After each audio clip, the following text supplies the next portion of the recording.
Hey, what's going on, everyone? Welcome to another episode of the Great Black Speakers Podcast, where we connect through conversation.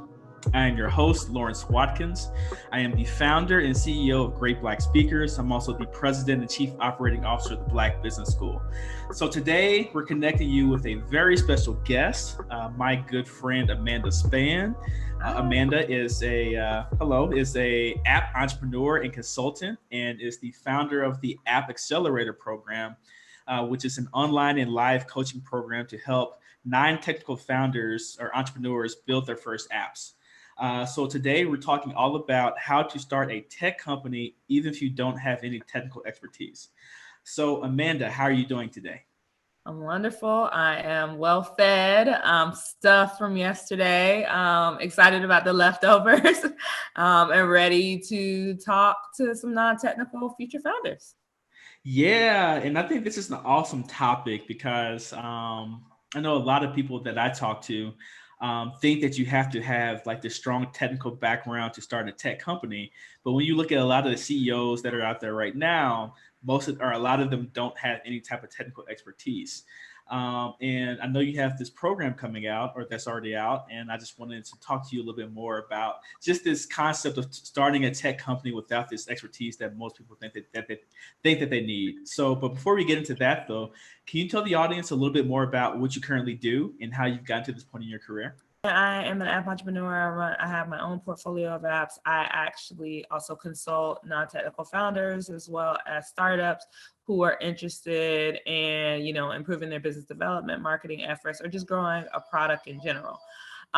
With that, that encompasses a lot. That's one-on-one coaching and consulting, but that's also running the App Accelerator program. So we just started the program not too long ago, but it was birthed out of the fact that tons of aspiring entrepreneurs contact me on a recurring basis about the fact that they want to build apps. They have great ideas. They're competent and capable in their regular 9 to 5s, but they just don't know where to start with tech. And so, I see, three types of people.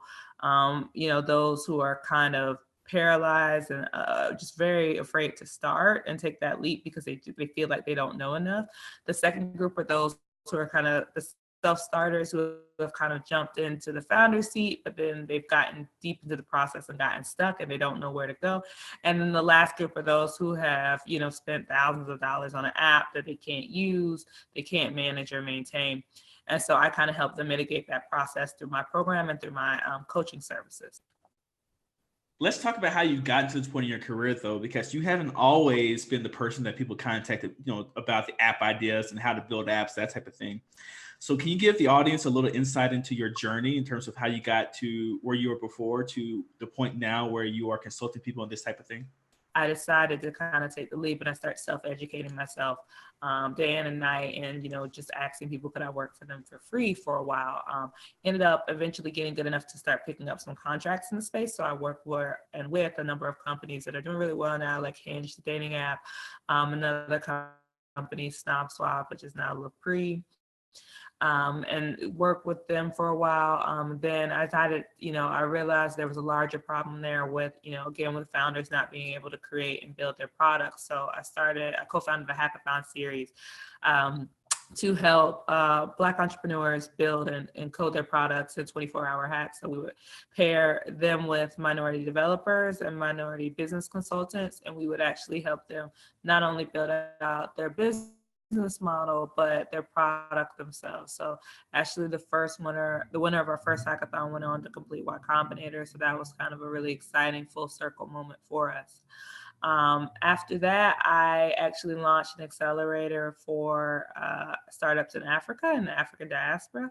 So, managing business development and marketing element of things and helping those founders get the resources they need, whether they were on the continent or building here domestically for the continent of Africa or for diaspora communities here domestically or in Europe or even in South America.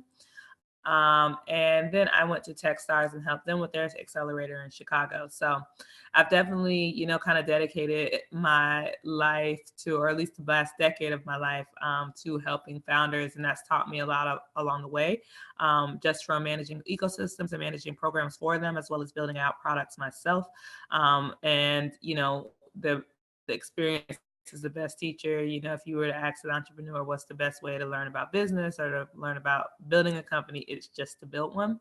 And so, you know, a big part of why I decided to launch this program is that because there really was no one to help me when I got started with building apps, you know, building out some of these programs. They were very green, they were very new, and I was very new. And so, you know, I understand how hard it is and how difficult it is to pose all the things you need together and to kind of build a framework for yourself to be successful. And so I wanted to help other entrepreneurs who are in my, you know, same place kind of get to the next level. And so I decided to assemble this framework for them so that they could learn in a more seamless and simple, systematic way about what this process is like.